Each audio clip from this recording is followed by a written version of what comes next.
Hello. Bugün men Çelekene Gülale'yi gecebe obrazına gittik.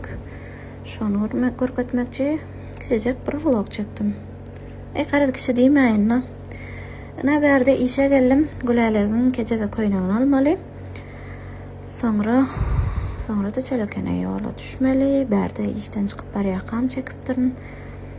Ana berde masterman gelmeğine karşı otin. Masterman kıyda ben tegim yatanok. Saat 4'ün yarı. Berde de maşin benzin koydu. Ana da yola düştük. Ay maşinin aynısını önüfürmen. Karadı yumandır etmendir. Ana şey edip çıktı yola düştük. Berde de Çelekene geldik. Bir de şu daya var babay diyez. Siz ne diyeniz Çeleken tarafına bilemok. El balıklı dayı. Ana berde de gelinin öyleri çıkmalı.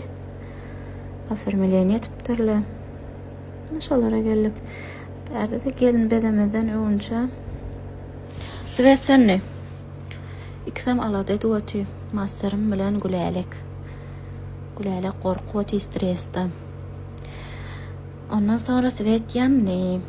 Ana berde de olsa nahaydap işleyez. Gülalek'in saç bitir uzun hem de kalın ona mokref ettim. Menedenler mokr saçını. Ona ak rubaşkam nememi şu men mastercığım. Ana berde Gülalek'in yazınca kecebe obrazı. Hazır qıyveçir obrazını koyacak. Haladınız mı seredin? Görün makyajın arasılığını seredin. Ovadanca Gülalek. Bitir qavgıydakın. Mena haladım. Ana men masterim. Olam Gülmira qıydın jorası. Çeleken ilinin qonşuları beter qavaken. Ana berde de biveceke qonşu. Benim özüm reklam etip çekipdim. Ana Çeşme Nuru Stayan'ın yanına geldik. Yani yola düşmeli.